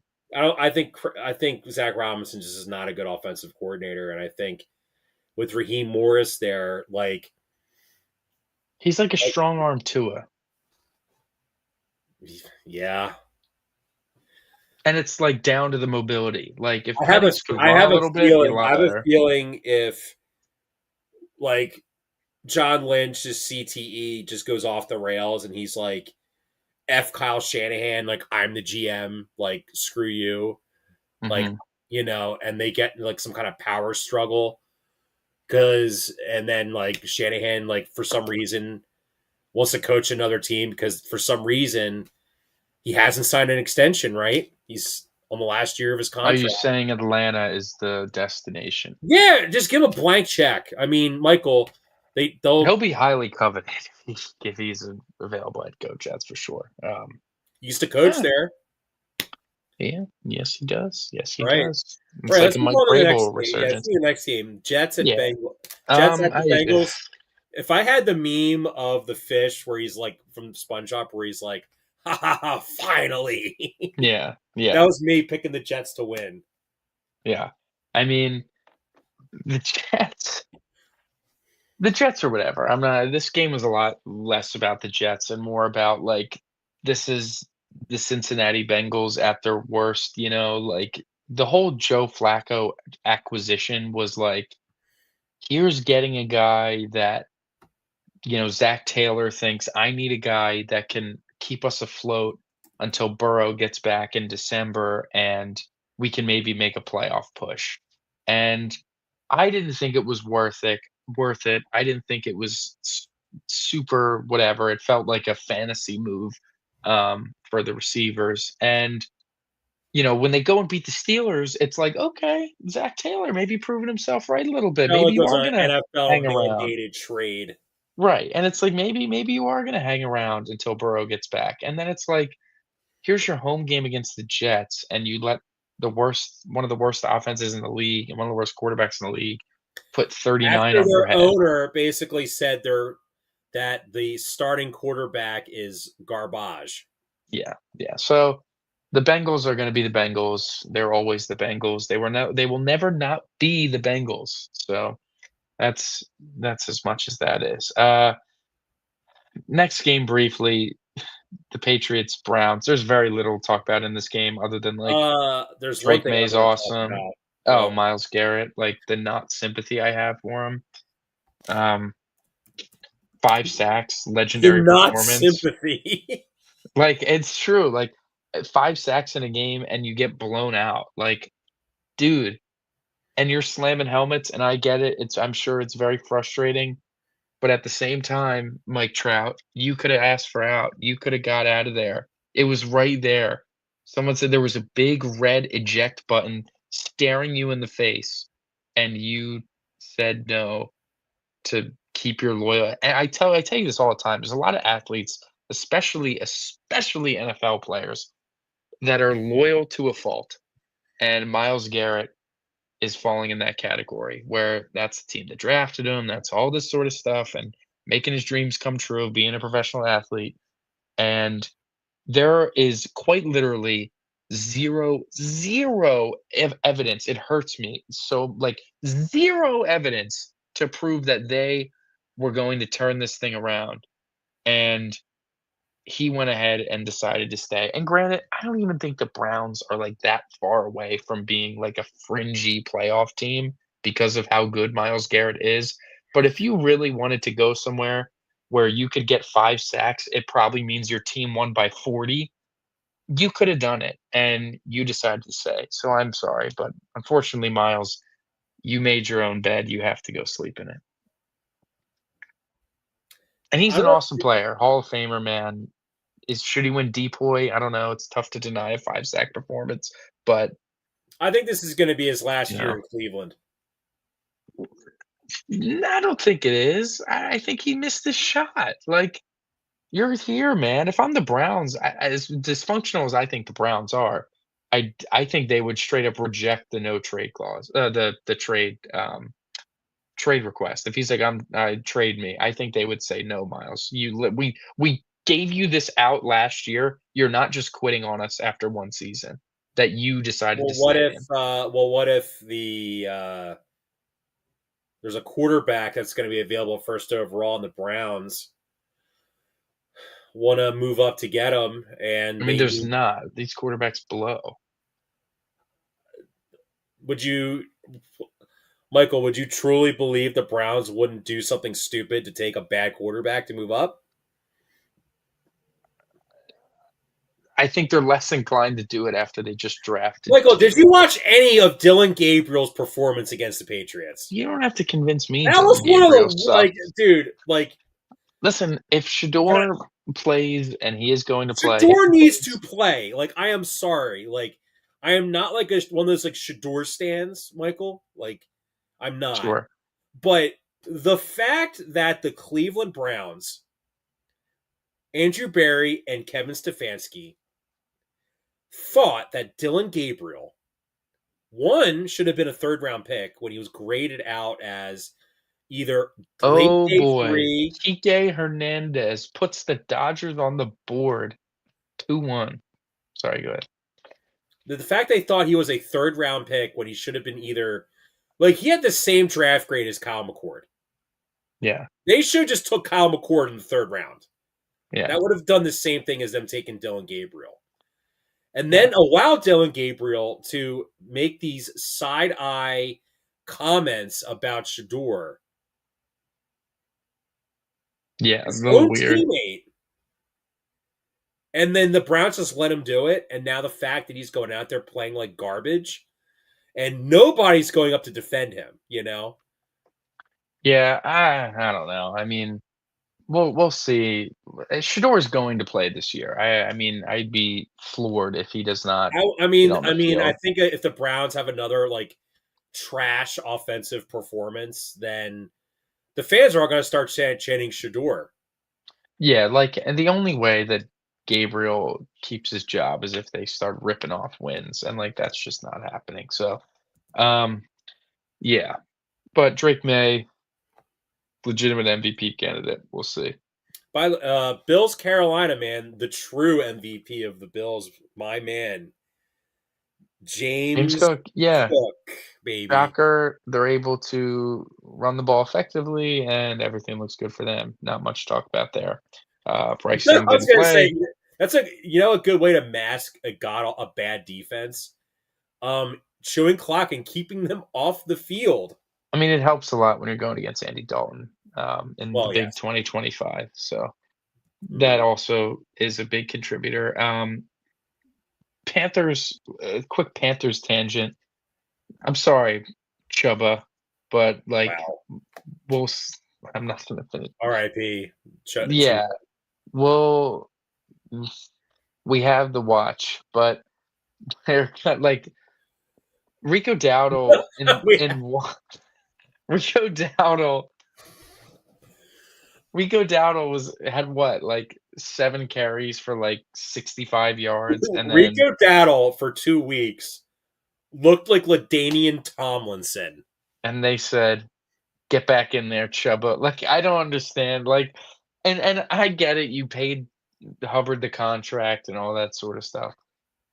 But when you're looking, and just as a box score watcher, even, and it's like, okay, here's your um, 7 carries for 64 yards, and that, like, I mean, honestly, why don't we just pull it up? Why don't we just see what it was? You know what's kind of messed up about that whole Because it thing was too? egregious, man. It was Well, you know freaking what's kind of it's ridiculous. even more messed up about it, man. I know, like you're not a big like local college football guy because we're obviously Birds fans, but like Sure. Rico Dowdle went to the University of South Carolina. Very good player for the Gamecocks, right? He's lighting it up with the Panthers, right? There's Yeah, a no, that's lot of probably awesome. Gamecocks fans who are Panthers fans, and now it's like you're not playing them. It's like it's kind of funny, like So let's how see. Rico Dowdle, 8 carries, 54 yards, 6.8 yards a carry. Longest run was 24 yards. He broke a big one. Chuba Hubbard, 12 carries for 34 yards, he's 2.8 yards a clearly just carry. not healthy. Like Sure, or he's like a little cooked, like a lot of running backs get after an injury like that. I don't know. Either he or. should just go on IR and Rico then Dowdle play should just Rico be Dowdle. playing. Um, Baltimore, Chicago, dude. Man, The Bears are sad. The Bears are frustrated. It does feel like it's just they're a little young. They're not ready yet, and Caleb maybe is not Patrick Mahomes. He's not Mahomes, but dude, he's got dude, ability. the Bears just need some time and they need another like what big off season like the Bears big off season like I mean, it was the head coach. It was well, it's the getting Ben head coach and Johnson. also improving their O line. Right, and it's like another year of some player improvements, another year of Caleb with Ben Johnson, and, like, hopefully another year of Caleb development. It should help. I mean, Caleb just needs to be a Well, little let bit me better ask at you this. processing. Let me ask you this question: Which quarterback right now? Which quarter? Not right now. I'm going to name you two different quarterbacks. You tell me which one was better. Okay. 2020 2022 Jared Goff or 2024 Caleb 22. Williams? Last year's Caleb Williams? Sorry, it's 2025 Caleb Williams, excuse me. Caleb Williams this year or Jared Goff, what, the year before the Lions made the playoffs for the first Yes. time? I don't know. God, yeah. Like, It's it feel the correct answer is Caleb Williams this year. That's the correct answer. I mean, perhaps. Yeah, it just So if you're a Bears fan, why do you get worked up when when this poor guy who literally wasted his entire rookie year struggles. No, I hear you. I guess it was just I guess if I was a Bears fan and I was frustrated, I just wish I was seeing some more development out of Caleb. I think I would have thought he would have been a little more ready out of college, I guess. Um, but not to say that he's gonna suck, not to say that he's hopeless or a lost cause or anything. I just think that they need some more time, and they're a little I have a young. hot take about the Bears. It's not, wow, this ain't even a hot take. It's a really lukewarm take. Ryan Poles sucks. No, sure, he's not great. There's a lot of misses compared to his hits. Um, his hits were kinda gifted I to think him. the Colston Loveland pick, that might be the Ben Johnson power play. Get this Joker out of the front office, and then let's hire like a Lions guy, basically, I guess. Yeah, it'll be interesting because Because obviously Brad Tyler Warren. Holmes and like Dan Campbell work in lockstep. Like if you're Ben Johnson and you have all these like amazing schemes, right? Wouldn't Tyler Warren fit that offense better than Colston Loveland? I mean, yeah, Tyler Warren is very, very good. He's a top tight end in the league, and Loveland, he doesn't even feel like he gets used a ton. So we'll see. But the Ravens, shout out Baltimore. That was a humongous win for them in their final game without Lamar. Um, where Lamar is going to come back now, and the Ravens very favorable schedule. They play tomorrow against the Dolphins. We'll pick that at the end of this little uh, week wrap up. Spoiler alert, And I'm picking the Ravens. yeah, I mean, do we want to just do it now? We're both picking the Ravens, and that's Yeah, all we're we picking have the to say. Ravens tomorrow. Yeah, they're Yeah, gonna yeah. What's annihilate that? What's that spread? It's got to be 10, pretty. 11. No, is it that big? It's 7.5. Yeah, Wait a 7.5. minute. The Ravens are, is it in Miami? Yes, Nah, I agree with you. The home away thing is kind of losing its relevancy it does. in some of these This matchups. is probably like 8.5 on a neutral. Like what? Like is Lamar Jackson gonna eat like a Cuban sandwich and get like an upset tummy? What Um, home field advantage could the Dolphins have in this game? yeah, no, I hear you. Oh boy, Dalton Varsho is rounding. See, Teoscar shockingly made a bad defensive play, and it's a leadoff triple for Dalton Varsho. Yeah, no, I hear you. It feels like Baltimore with Lamar, it can be ready to do some damage. I mean, their schedule now, like getting a Lamar-less win against like a team that doesn't suck in the Bears ahead of Dolphins, Vikings, Browns, Jets, Bengals. Like those are 5 very, very winnable games. It is not impossible, even in the slightest, for the Ravens to not go 6-0, or yeah, go on a 6-game winning streak The only before thing I could they see play them the preventing that Steelers. 6 game winning streak, Harbaugh disaster class somewhere in the middle. Maybe, but I feel like the Ravens, they go on these streaks, and they've had such a bad run, like a run of bad play, that it feels like now it's like Lamar kinda just carry job for a month, and then it puts them right back into division contention. But yeah, huge for them. They're in a spot where they can really run the table for November. Next game, Houston, San Francisco. The Texans are so another interesting team because defensively, they rank like 3rd in like DVOA and all those sort of stats. So Texans have won 3 of their last 4 games, Michael. they are legit defensively, no doubt about it. They are a very, very good, oh my god, oh, very, very good defensive team. And we knew that. Like that's nothing new. Offensively, they still have some of their struggles, but feels like uh, whenever they're playing a defense that's not so great or is injured or something, they're probably going to win. Like they just tend to win a lot. They play Denver this week, and I love the Texans in that spot with Denver coming off 4 straight wins. Um, I really do like the Texans to cause some problems for them.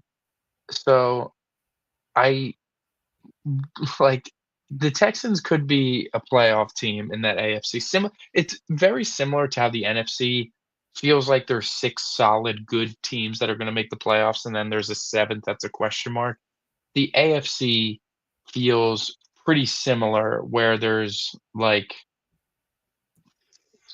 eh, it's a little more wide open, I'll say. Like, that AFC South, if the Colts are gonna keep running away with it, between the Jags and the Texans, both those teams are gonna be vying for a wild card spot, so and as far as San Francisco, their defense is still is just super banged up. It's gonna be that way for the rest of the Well, year. I think San Francisco was kind of due for a flat spot in Yeah, I mean, that they just need situation. to yeah, like, they just need Purdy to get healthy for them and because their weapons I are do, getting healthy, but I have to not the agree, though. quarterback. I think the Mac Jones story. I think Mac Jones, to me, Michael, he's going to be like what Mariota is with the Commanders. He's a good backup that Good backup, good bridge when you play potential. him for more than 3 games, you're going to see why he should not be a starting quarterback full time. I think he's a good backup, and I think he's a potential bridge quarterback for some team. I'm not saying he's ever gonna get figured out like Darnold because he never had that much potential, but Mhm. I think he's gonna be a coveted I know you're itching to talk quarterback. about this next game because of your agenda that you have against this man. Oh, yeah, man. I mean, I told. See, I said. like, Go the on. Tampa Bay Buccaneers go ahead and they blow out the Saints 23-3. I wouldn't even call that a blowout. That was more I like a mean, it was blowout by the Saints. yeah, we're getting introduced to the Tyler Shuck experience, and I can't wait. someone's like, "Oh, predicting ahead of time, Spencer Rattler is gonna be the next Darnold. He's gonna have a Darnold Geno type of revival," and I'm like, "We'll see, man." Um, but yeah, the Saints, not much to talk about there other than they're just really bad, and Tampa, it took them, 8 plays on the 1-yard line just to score, pretty ridiculous. They miss Bucky Irving in, the worst way imaginable. Baker has had some rough weeks now in a row, and they're still winning because they're playing not great teams, and, that's perfectly fine, but Mike Evans is likely out for the season. Um, Bucky Irving being out for a while is not helping. Chris Godwin is still working his way back into being, maybe more like himself. He may never get there. So it's gonna be a lot Yeah, of but Baker like ball. dude, Egbuka Ibuka's awesome. He's very good, and it's gonna and be a lot Tez of Baker ball. Johnson. Tej Johnson's very good. Sterling Shepard is having a nice season for them too. Baker has some weaponry to work with. The injury luck has hurt them, but I have a take about their offensive coordinator, Josh Grizzard. sure. They because Baker has had his last 2 OCs become head coaches. You love Everyone's this stuff. what? You love an OC pushing to become a head coach. That's like your favorite point out objective. It's like clockwork. There's What? Well, always no, like and you're not wrong most of the their time, play it's calling just blows, dude. yeah, it's not great, and, Their when play their, Baker's their not play calling cooking is basically if let's put ourselves in the perspective of a Tampa Bay Buccaneers fan. We would be like ugh, we would be like Josh Grizzard blows because Baker is basically improvising on all of our big plays as opposed to just running the play that is called to success. Like last year under Liam Cohen, you mentioned Michael easy button plays. Baker Mayfield was basically slamming the easy button almost every week. I mean, they were also able to run the ball with great effectiveness, and they are struggling to run the football, especially without Bucky. They Mm. need Bucky back so bad. They'll likely get him back next week. And I think Because everyone's like, "Oh, Tampa's Josh also on a bye. Grizzard is going to be a head coach," and like, no, man, he's really like he's kind of like I don't want to say not qualified, but like he kind of is. He No, kinda, It's just not good at the moment. It's not as good Like as he when needs it's been. another year, and I just think that like you mentioned, you're teasing me about my OC kind of diatribe. You see it all around the league where It's a you're like, diatribe. where like all these like guys are like, I'm gonna call these ultra creative plays to the detriment of my team so I could be a head coach. It's like literally pure And it's selfishness. just doing too much. Yeah, yeah. It's because you don't need to. Like, to be completely frank, I want my head coach to be calling plays that look easy. Shocker. I don't want like there's a reason there's only one like Ben Johnson guy out there that's like messing around with trick plays on like 3rd and 6 because they just do it. And it's like, ooh, on this 3rd and 9, I'm gonna have Penny Sewell throw a double pass to Josh Reynolds for a first down. It's like, okay, man. And like it works. It's like, sure. No one else is doing that shit. No one else is wasting their time with that garbage. I don't need my head coach to be doing that. What I would love my head coach to be doing is I look over and I'm like, man, Baker's just dicing them up, and every guy is like wide open. This is so easy. Like that's what I want, man. I don't want, some whatever. So yeah, Tampa's good. They're a good team, but they're very banged up on really both sides of the I ball think too. So Tampa we'll might see. be the 2023 Eagles. Oh, jeez. I mean, I would love to see it, but we'll see. I would That's my love to see take. a collapse. But next game to quickly chat about is Denver, Dallas. Oh yeah, you want to skip over this? Okay, so I mean, the Cowboys defense is the worst thing I've ever seen in my entire life. Like, I don't know if I've ever seen an NFL defense this bad. Truly, it is. so They get sliced and diced by everybody. I am like, oh my goodness, anybody could cook that Cowboys defense. Um, I'm blanking Bridges, that corner. Oh my God, he was getting just picked on relentlessly. Um, it was a shellacking, dude. They were atrocious back there, and Dak did not play well. Um, and that's what you're gonna get. If Dak doesn't play well, the Cowboys have a Dak's just 0% not a chance of great winning. road QB. I mean, the Cowboys haven't beaten Denver in like I think maybe both of our lifetimes. I don't know. Um, and like specifically against the Broncos, Dak struggled too. But, like, if Dak doesn't play well, the Cowboys have 0 chance of ever winning a game. It's just there will not be a game the Cowboys win where you look and Dak's like, "Ooh, Dak played like shit, but they won somehow." That's just not gonna happen this year. The defense is way too bad, and, shocker, that's what we're staring down the barrel of here. They get blown out because Dak had a bad game, and their defense is atrocious. That's not gonna get any better. Um, I like how you skipped over. and Bo Nix played well, man. I mean, again, it wasn't asking for a lot. Wow, He'll see what it looks like. I leader. mean, I talked about my early lean of picking the Texans over the Broncos this week, and, I get it. I keep picking the Broncos to lose, and they just don't. But it's 4 games in a row now that they've won, So, Michael, and you look at hold on, hold on, hold on, hold on. I have I have two look at the observations. Broncos' schedule. The Denver Broncos Oh, this great. season, Okay. Okay. going back, let's just see how they do against good defenses. Week 1 against the Tennessee Titans. Good defense, bad defense, somewhere in the middle, I'd call the I Tennessee would say they're an Titans. average defense, but their Okay, offense 20 is so points. 20 points.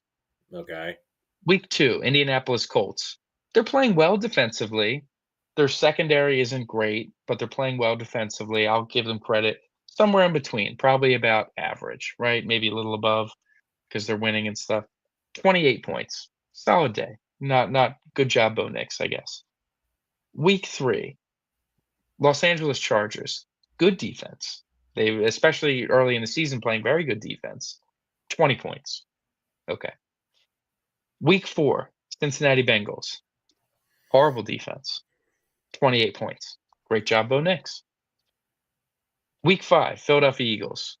Good defense. You know, has its issues, but it's a very good defense. 21 points. All feels like it all came in the fourth quarter. Because it did. Bo Nix.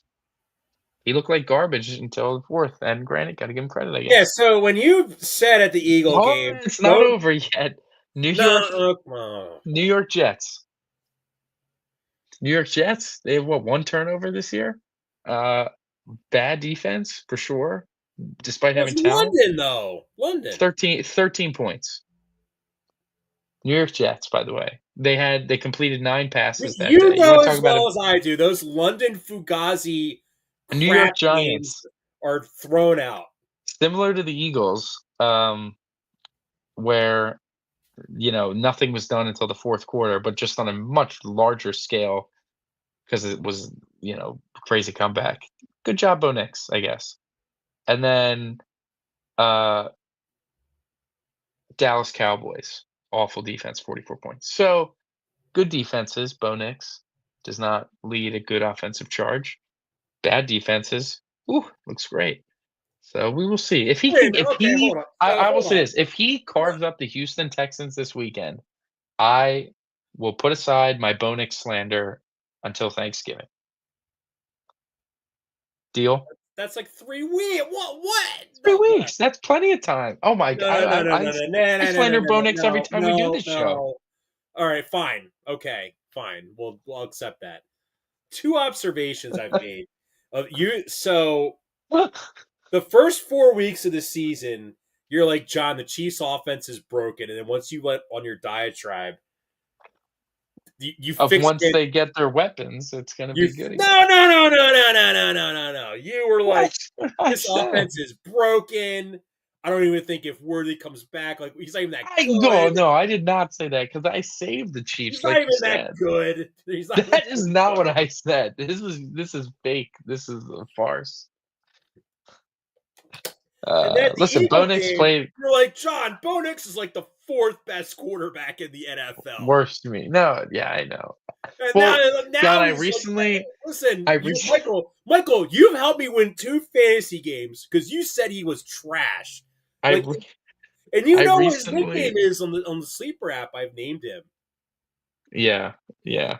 And No, as soon as I did that, I'm just having a bit of fun, bro. I'm sorry. It's no, no, you're right. You're right because I recently when you ranked, say like, I can you recently ranked the quarterbacks. Stay Hot podcast with Theo, Matthew Sponhour, and Bladen Kirk. Bladen has his website that has all the quarterbacks, good quarterback ranking quiz. I did it the other day, and I'm looking at it, and I do how bad I wanted to bury Bo Nix, and I ended up having him at wait 17th? no, it wasn't that high, but it wasn't that low either. I had him at damn, I thought I saved it. Hold on. So unprofessional. Hold on. I had him at 20. I want to say like 23. No, like probably like 22. Oh, here it is. Okay.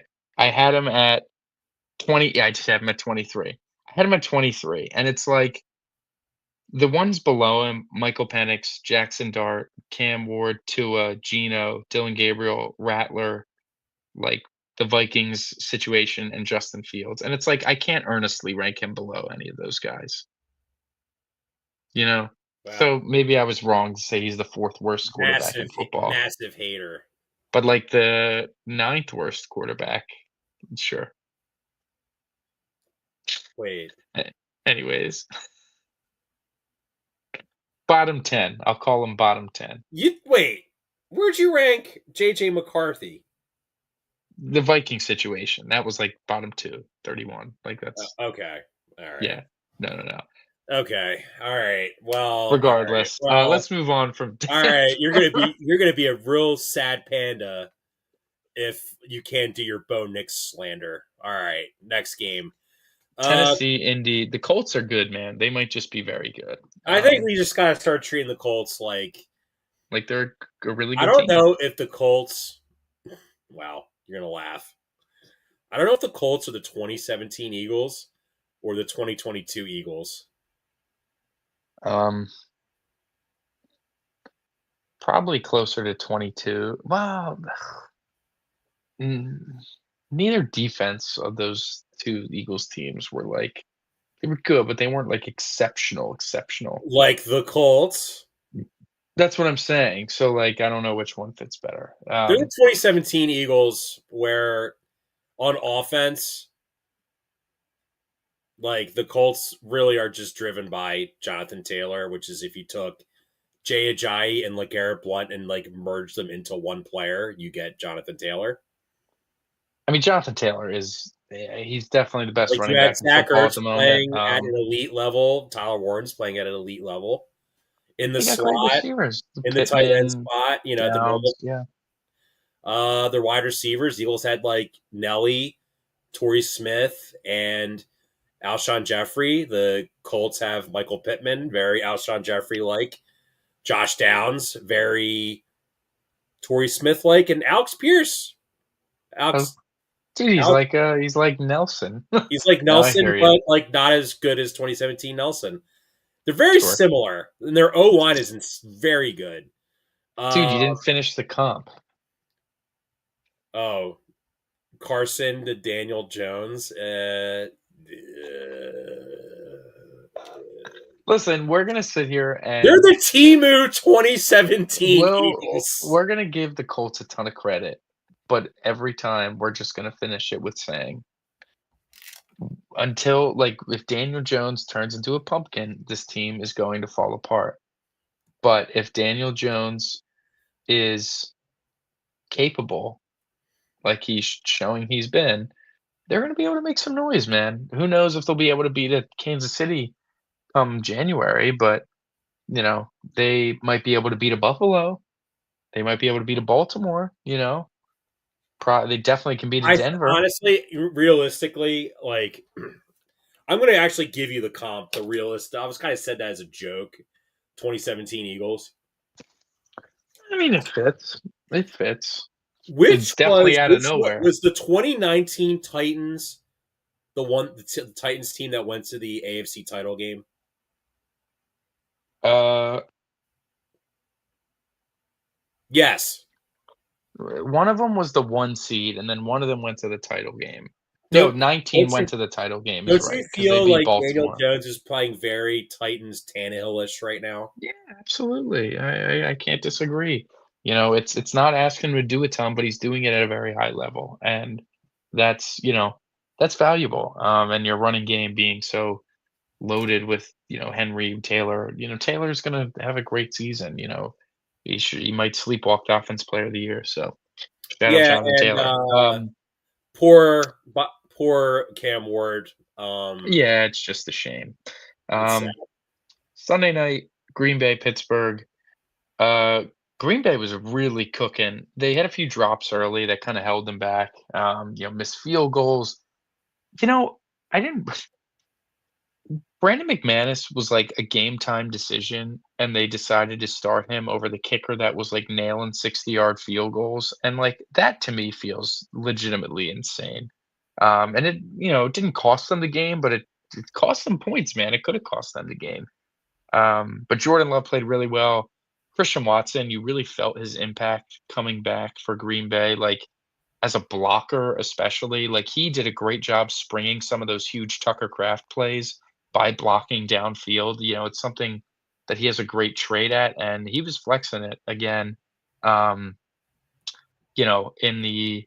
in the game against Pittsburgh, and he caught all his targets. If he can clean up the drops, he does a lot of that other stuff really well. He's a very, very valuable player. Doubs had another solid game. Um, I mean, and obviously Tucker Craft was otherworldly. Made a legitimate case for best tight end in the league. Amazing run after the catch ability. Really good blocker too. That physicality levels him up above some of the other really good receiving tight ends in the league because he is able to be used as a blocker and kept on the field and used in those tight quarters and situations. So yeah, Green Bay, yeah, like Micah Parsons, he wasn't like incredible, but he was really causing a lot of problems. Had that big sack at the end. He's just so good. He's definitely very, very helpful for that Packers defense that is still it's going to be lacking all year at the cornerback position, but um Micah Parsons can definitely wreck the game up. So, yeah, the Green Bay Packers are good. They're a very good team. It'll be a good test for the Eagles in a couple weeks.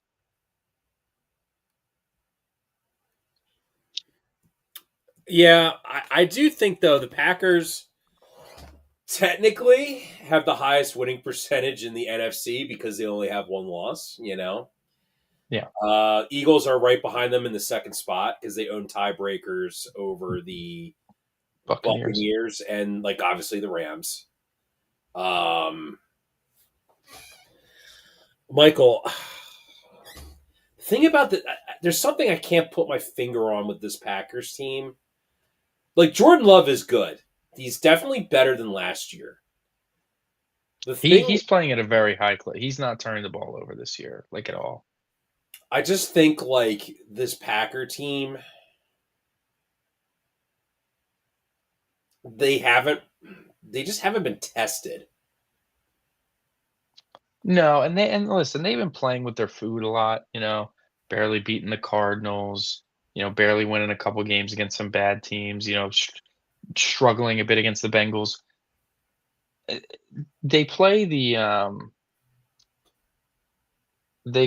the Panthers this week, so they're really not going to get tested again. They're gonna Um, blow the Panthers out, I think, Michael. And when the Maybe. I mean, Eagles, it's a and when the legitimate look Eagles, ahead to that Eagle game. they're gonna everyone. I'm gonna tell. I'm telling you right now. Let's just forget like first things first or these like fugazi sports shows on ESPN, which basically need Eagle hate clicks to basically exist, right?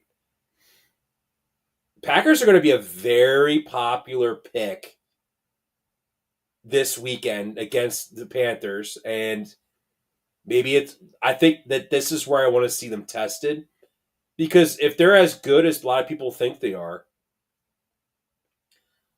a lot of people are picking them to represent the NFC in the Super Bowl this year. Michael, they should beat this Panthers team, right? But you just Are you mentioned that. saying are you saying they're not? I'm just saying I that like I have a feeling there's a we chance they look better I think against us I than kind of feel Panthers. like the look ahead game, Michael. I think it's a myth, Mm. but there's teams like the Packers that feed into the myth. Does that make any sense? No, I hear you. Listen, we'll see how they look this week. If they come out and are like, I mean, the Steelers, classic look at it.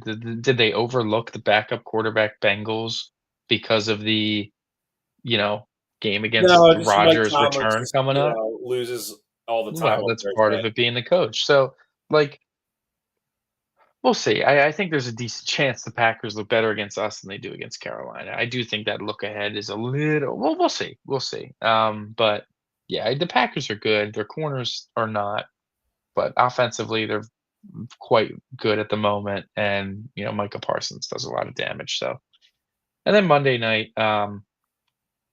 Chiefs continue to be clicking offensively with Rasheed Rice. It really is making a huge difference. Him and Worthy are cooking. Absolutely, they look very, very good. Mahomes continuing his MVP case, just he's probably going to win the MVP. He is the favorite as of now. Um, Not much I to say think he about the probably Chiefs other is than going to they're win the picking. MVP, but it does feel like it's closer than people think it is. Yeah, I mean, I don't think it's a blowout or anything at the moment, but he's definitely the favorite. And as far as Washington goes, every like worry, I guess, that was presented for them of like, oh, they're an older team and it's when those rookie quarterbacks lead a great season, you tend to come back down to earth. When you really exceed expectations out of nowhere, it's hard to repeat those the following season. And it's very common to have a downturn. All those sort of things are um they're coming true, like to the fullest extent of it. They're injured every week. Terry McLaurin is going to be out this week again against Seattle. Jaden Daniels is probably going to be back, but who knows with his injuries. They're old, they're injured, and they're just not playing as good as they were last year. And they went to the conference championship game off a great rookie quarterback season and everything was going right. Their fourth down aggressiveness was like, outlierish good. And this year, everything's kind of fallen back into their face a little bit. And every worry that everyone had has been like, is being actualized in front of our very eyes. And What, the listen, they fact that might they're still the make the oldest playoffs. team and they look old and slow, and Yeah, the absolutely. fact that they had like 5 miracle wins, that they're maybe not as good as. Yeah, they're gonna be one of the 5 teams vying for that 7 seed in the NFC, and maybe they get it, maybe they don't. Um, we'll see. Like, listen, maybe Daniels can finally stay healthy for multiple weeks at a time and build some momentum and some rhythm going, but until I see it, it's hard to I think it's it's hard to brutal that predict it. Scary Terry played pretty well for Washington, and then now he's out again. Yeah, listen, a 30-year-old receiver, that was were the Commanders seemingly, are they being proven right a little bit for being hesitant to want to pay Terry? Maybe a Well, little bit. Terry's He's been never hurt been all hurt. It season. happens. I listen, man. I know, that's what I'm saying. He's never been hurt, and Listen, now all of man. a You look sudden at he this can't stay healthy. Washington. You look at this Washington football team. Jeez, that's what used to be their name. Look at the commies. That's definitely not their name. Look at the Washington Commanders. Defense, like, they don't really have a standout edge. Jonathan Allen was like the leader of that defense. They just let him go. It's very Sixer-ish how they handled their offseason, which they're owned by Josh Harris, who is on certain lists. Um, Yeah. like, they're just like, to me, it was like, hey, we got to the NFC title game the first year and got smoked by the Eagles, and like now their fans, which were talking all this mad garbage, Michael. Now it's like, now the venom is starting to come out, where it's like, you know, we're relevant again. Now it's like, no, you're just kind of like looking like the same old Commanders. Yeah, I mean, they treated the offseason like it was the last year of a window, and it was like, "We have to win right now, or else we're never gonna win again," instead of, building out for the future. And when you take that risk with, like, older players, it just kinda, like, it can just blow up in your face, and, like, it did. It's blown up in their face. Like, they could have built out with some younger talent. They could have been the team to go trade for T. Higgins. They could have been, or DK Metcalf. That is, like, they could have been doing moves like that. They could have been building out more for the future. Yeah, And there were instead, they got obviously they were older. going to get Micah. That wasn't going to happen. But But they like, just got older. They got older, and this is the byproduct of getting older. So yeah, they could have went out and made the big splash to get Milton Williams. they could have. Nothing was keeping them from doing that, and they didn't. Yeah. So that is our show, everybody. It was a bit of That a is our longer show. midweek than Thanks we for tuning wanted, in. but it was Glad a we could good get this chatter. in. So this weekend, obviously, we will be picking the games this weekend. Obviously, not really much Eagle talk. That's probably going to happen. Now they say that they're going to make a big trade until Saturday. Michael, there's something we've been avoiding having to talk about, and I think you know what I'm referring to. I don't want to talk about anything else. I don't know. The baseball team, I don't want to talk about the baseball team until something actually important Oh, I was happens. talking about the Philadelphia Union. No, I'm just kidding. Yeah, It's yeah, ridiculous. yeah. Yeah, no, there's nothing to talk about. We want to talk about baseball. We can talk I about think what's baseball going to this happen is weekend. between now and Saturday, the Flyers are going to have a bad loss, and you're going to go on like a 45-minute talk and rant about how he's diet torts, or he's torts zero, or torts fat-free Torts light. torts, Yeah, fat-free torts.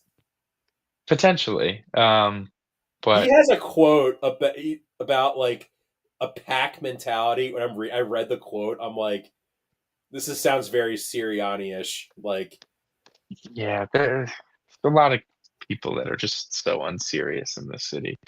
Um, wow. but anyways, That Anyway, is our that show, was our show, everybody. everybody. We'll catch you this weekend. We are part of the Fired Up Sports Network of shows. Please check out other Fired Up Sports Network podcasts like the TheP-LotPod, Water Cooler Talk, Bell Smashers, Philly Sports Love and Pain, Drunk on Broad, Beer Battered Sports, and the Fired Up Sports Show, which are available on all major podcasting hosting sites and social media. Also, check out Mark Ramos' Roundup on firedupsports.com, which breaks down the happenings going on with all your favorite local teams.